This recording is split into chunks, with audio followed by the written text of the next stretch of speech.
दोस्तों फिर से स्वागत है आपका नए वीडियो के साथ। एक राजा था, बहुत बूढ़ा हो चुका था, लेकिन मोह माया से छूट नहीं पा रहा था। बाल सफ़ेद हो चुके थे, लेकिन राजगद्दी छूट नहीं रही थी। एक दिन उसने अपने दरबार में एक भव्य उत्सव रखा। पास के राजाओं को भी उत्सव में बुलाया। उसने अपने गुरु को भी बुलाया और उत्सव को रोचक बनाने के लिए राज्य की प्रसिद्ध नर्तकी को बुलाया। राजा ने अपने गुरु को स्वर्ण मुद्राएं दी ताकि वह नर्तकी को नृत्य के बाद पुरस्कार में वे दे सके। रात भर नृत्य चलता रहा। सब आनंद से झूम रहे थे। सुबह होते ही नर्तकी ने देखा तबले वाला नींद में है, झपकियाँ ले रहा है, जिसके कारण तबले की ताल धीमी हुई जा रही है। नृत्य भी धीमा पड़ने लगा। नर्तकी ने उसे जगाने के लिए एक दोहा पढ़ा। बहू बीती थोड़ी रही, पल पल गई बिताए, एक पल के कारण ना कलंक लग जाए। इस दोहे को जैसे ही सब ने सुना तो सब सजग हो गए, जैसे उन्होंने कोई गहरा ज्ञान मिल गया हो। सब ने अपने अपने अनुसार इस दोहे का अर्थ लिया।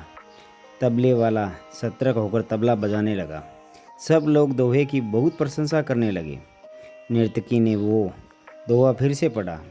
वो बीती थोड़ी रही, पल पल गई बिताए, एक पल के कारण कलंक लग जाए। इस बार राजा ने गुरु से सारी मुद्राएं नर्तकी को दे दी। नर्तकी ने फिर दोहा पढ़ा तो राजकुमार ने अपना मुकुट उतारकर नर्तकी को सौंप दिया। नर्तकी दोहा फिर पढ़ने लगी। इस बार राजकुमारी ने अपने गले से अपना कीमती हार निकालकर नर्तकी को दे दिया। नर्तकी दोहा बार बार दोहरा रही थी। राजा ने उसे बहुत सारा पुरस्कार दिया, लेकिन राजा अब असहज हो चुका था। उसने नर्तकी से कहा, बस कर, अब एक मामूली सी नर्तकी क्या सारे सभा को लूटने लगी।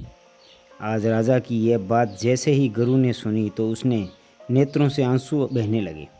वे राजा से बोले, राजन, आप इसे मामूली नर्तकी ना कहे, अब यह मेरी गुरु है। इसने मेरी आंखें खोल दी। मैं सारा जीवन ईश्वर की भक्ति में लीन रहा, वन वन जाकर तपस्या की, और अब अपने अंतिम समय में इसके नृत्य में लीन होकर मैं अपनी साधना नष्ट करने जा रहा था। इसके दोहे ने मुझे बचा लिया। राजन, अब राजा का पुत्र बोला, आप मुझे राज्य नहीं दे रहे थे। मैंने अपने सिपाहियों के साथ मिलकर आपकी हत्या करने वाला था। इस दोहे ने मुझे जगा दिया। आज नहीं तो कल राज्य मुझे ही मिलने वाला है। पिता की हत्या का कलंक अपने सर पर क्यों लूं? राजा की पुत्री भी राजा से बोली, पिताजी, आप मेरा विवाह नहीं कर रहे थे। आज मैं महाभारत के साथ भागकर अपना जीवन बर्बाद करने वाली थी, पर इसके दोहे ने मुझे सुमति दी। आज नहीं तो कल तेरा विवाह हो ही जाएगा। तू क्यों घर से भागकर अपने पिता को कलंकित करती है? यह सारी बातें जब राजा ने सुनी तो उसे भी अपनी गलतियों का आभास हुआ। उसने उसी समय राजकुमार का राज तिलक करने का निर्णय लिया और राजकुमारी से भी कहा, पुत्री, मैं जल्द ही योग्य वर देखकर तुम्हारा विवाह कर दूंगा। यह सब होता हुआ नर्तकी देख रही थी। उसके मन पर इसका इतना गहरा असर हुआ कि वह सोचने लगी, मेरे एक दोहे से कितने लोग सही रास्ते पर चल पड़े हैं। जब सबने सही मार्ग चुन लिया है तो मैं क्यों पीछे रहूं? उसने उसी समय राजनर्तकी होना त्याग कर ईश्वर की भक्ति को अपने लिए। कभी कभी जीवन में हम बहुत कठिन रास्तों से गुजरते हुए अपनी मंजिल को बस पहुंचने ही वाले होते हैं कि ठीक उसी वक्त हमारा सब्र टूट जाता है।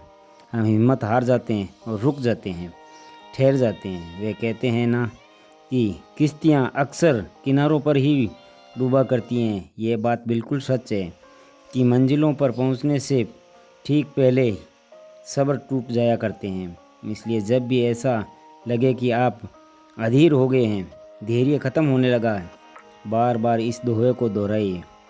बहू बीती थोड़ी रही, पल पल गई बिताए, एक पल के कारण क्यों कलंक लग जाए। फिर देखना आपके अंदर आगे बढ़ने की हिम्मत आ जाएगी, सब्र आ जाएगा, अधीरता ख़त्म हो जाएगी। याद रखना दोस्तों, धैर्य रखना उन गुणों में से एक है जो परमात्मा को सबसे ज़्यादा पसंद है। फिर मिलेंगे दोस्तों अगले वीडियो के साथ। तब तक के लिए अपना ख्याल रखना और हमेशा मुस्कुराते रहना। धन्यवाद।